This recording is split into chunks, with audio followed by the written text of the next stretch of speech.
Et on accueille avec beaucoup de plaisir Jean-Paul Olive, chef d'entreprise bien connu des Hautes-Alpes, en particulier du nord du département des Hautes-Alpes, président du tribunal de commerce de Gap, et là aussi donc du département depuis un bon bout de temps, Jean-Paul Olive. Et oui, depuis le 1er janvier 2000, je suis président du tribunal. Alors ça, c'est un mandat, moi je suis toujours un petit peu admiratif de ce type de mandat, de vous-même, du président, mais de tous ceux qui vous entourent au tribunal de commerce, parce que, bon, on peut considérer que quand on fait de la politique, il y a une exposition, un retour positif, enfin plus facile. Vous êtes dans le dur, là, vous êtes là pour gérer les entreprises en difficulté, ou en défaillance, ou qui ont des problèmes, etc. Le contentieux entre commerçants et les défaillances d'entreprises, effectivement. Ouais, voilà, c'est un vrai sacerdoce avec, j'allais dire, c'est pas forcément beaucoup sous la lumière, donc c'est une volonté une démarche très citoyenne finalement. Très citoyenne et entièrement bénévole, bien entendu. Hein. Nous ne sommes défrayés d'aucun frais que nous engageons pour remplir cette mission. Alors oui, c'est ça. On a souvent, vous l'évoquez à l'instant, tendance à résumer l'action du tribunal du commerce sur la gestion et l'accompagnement des redressements judiciaires, etc. Mais c'est pas seulement ça. Il y a aussi tous les conflits entre tous les conflits entre commerçants. Oui, c'est ça. Ouais. Ça représente combien en termes d'activité? Alors, les conflits entre commerçants, il faut environ 120 jugements qui sont rendus chaque année par les juges du tribunal. Et en ce qui concerne les procédures, c'est à peu près la même chose, c'est-à-dire 120, 130 procédures qui sont ouvertes chaque année dans le département. Quel type d'affaires arrive sur votre bureau quand on parle de désaccords entre commerçants? C'est les désaccords sur les prix? Oui, il y a beaucoup de désaccords sur les prix, sur les prestations. Il y a beaucoup de mises en jeu par les banques des cautions, puisque le chef d'entreprise est souvent caution dans des prêts. Et donc la banque, parfois, est obligée d'assigner le chef d'entreprise pour obtenir le remboursement de ses cautions. Alors, au niveau du tribunal de commerce, vous êtes bien placé pour observer la vitalité ou pas de l'économie d'un territoire. Quelle est votre impression un petit peu en ce moment quand vous regardez le département des Hautes-Alpes? Eh bien, 2013 est une année, on va dire, moyenne. C'est pas une année catastrophique. On a connu des années pire, 2011, 2012.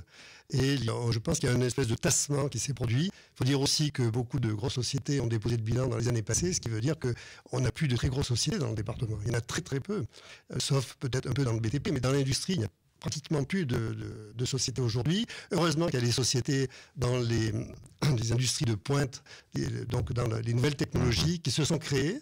Je pense notamment à Talar, où il y a donc quelques sociétés dans l'aéronautique, et puis il y a d'autres sociétés qui sont un peu, surtout dans le bassin garpençais, ces nouvelles sociétés. Parce que dans le nord du département, en dehors du tourisme, on a très peu de sociétés. Hein. Oui, c'est une évolution notable. C'est-à-dire que dans le nord du département des Hautes-Alpes, il y avait tourisme et BTP pour faire court et un peu trop simple, parce qu'il y avait aussi tout ce qui est sanitaire, etc. Mais on va de plus en plus vers une monoactivité, surtout ce qui est au-dessus d'Embrun, finalement. Oui, tout à fait. Ce sont les remontées mécaniques, les sociétés, le commerce, les entreprises du BTP, puisque dans les stations, il y a des immeubles à construire, mais pratiquement plus d'industrie. À l'Ange de Rame, elle a disparu. À l'Argentière, elle a disparu. Alors, il y a un projet de mise en bouteille d'eau dans la Valouise. Je ne sais pas si vous en avez entendu parler. Oui, ça fait longtemps qu'il existe, mais il est relancé un petit peu. Oui. Il est relancé parce que, justement, nous avons à vendre, dans le cadre du tribunal, donc le terrain, l'assiette des anciennes fonderies, qui représente tout de même quand même 2 hectares, un peu plus de 2 hectares de terrain bien situé à l'Argentière. Et ce projet verra peut-être le jour, je le souhaite, puisqu'à la clé, il pourrait y avoir entre 50 et 60 emplois. Il y a beaucoup d'autres entreprises, ça se voit moins, ça frappe moins les esprits, mais qui sont en difficulté. On l'entendait via les syndicats, via également le pôle emploi. Beaucoup de petites PME, comme on dit, ou TPE, qui se séparent de personnes qui tirent un peu le diable par la queue. Vous le ressentez aussi au tribunal de commerce? Oui, on le ressent surtout dans l'hôtellerie, restauration. Il y a eu beaucoup de dépôts de bilan dans ce domaine. Il faut dire aussi que dans ce domaine-là, les fonds de commerce se sont vendus à un prix trop cher. Et donc l'exploitant ensuite qui arrive n'a pas la possibilité de rembourser donc les emprunts qu'ils sont obligés de faire pour acquérir ces fonds de commerce. Oui, ça vous l'aviez évoqué déjà une fois, ça perdure. C'est-à-dire qu'en station, vous encouragez tous ceux qui viennent acheter des fonds, des restaurants, des crêperies, etc., à faire très attention au prix d'achat parce qu'ils s'en sortent pas, c'est ça? Exactement.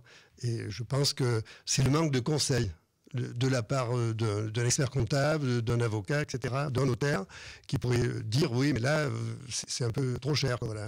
Est-ce que ce constat un petit peu peut-être trop rapide vous paraît avéré? C'est-à-dire que dans le domaine de la restauration de l'hôtellerie, ceux qui font de la qualité s'en sortent mieux que ceux qui font un peu du flux et plutôt de la quantité? Est-ce que c'est une impression que vous avez ou...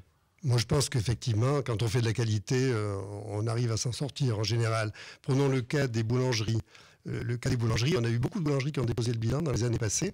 Et en fait, c'était toujours des boulangeries qui faisaient un pain, on va dire, moyen.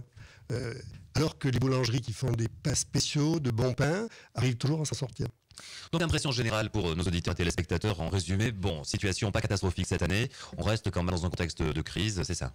On reste dans un contexte de crise, surtout si on prend les chiffres au niveau national, où on va arriver cette année à environ 60 000 procédures collectives pour l'ensemble de la France, ce qui représente, disons, la moyenne haute des procédures.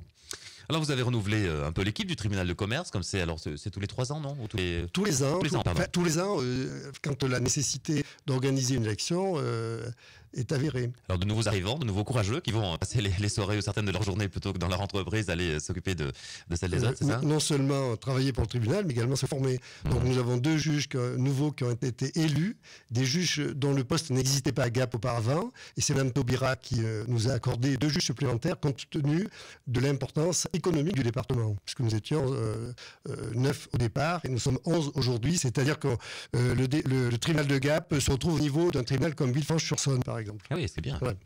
Alors y a-t-il en effet une dimension de conseil également? Et alors, si vous voulez, le conseil, c'est ce que je disais, c'est-à-dire qu'une entreprise qui a des difficultés, alors dans les grands tribunaux, il y a donc une cellule de prévention. Mais il est évident que dans un petit tribunal comme Gap, c'est moi-même en tant que président qui fait ce qu'on appelle la prévention. Et donc le chef d'entreprise... Qu'est-ce qu'on met sous ce chapitre prévention? C'est-à-dire le conseil à celui qui sent un peu que les choses sont tendues, comment il peut s'y prendre, quelles sont les bonnes réactions, c'est ça? Oui, voilà. C'est-à-dire que je reçois le chef d'entreprise et je le dirige vers une des solutions dont j'ai parlé tout à l'heure, c'est-à-dire le mandat ad hoc et puis les autres procédures qui viennent derrière. Voilà.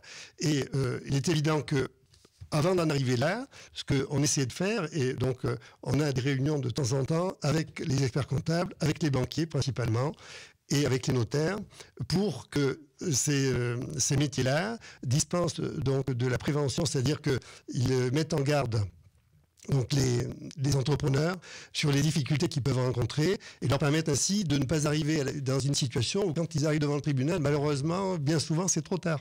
Merci Jean-Paul Ollier d'avoir passé ce moment avec nous. Merci beaucoup. Merci à vous et bonne journée. L'invité d'ici. Voilà, ce moment très agréable. Dans un moment, on va continuer dans les moments très agréables sur DC TV, sur DC Radio et sur DC.fr avec une émission spéciale consacrée donc aux échecs avec 2...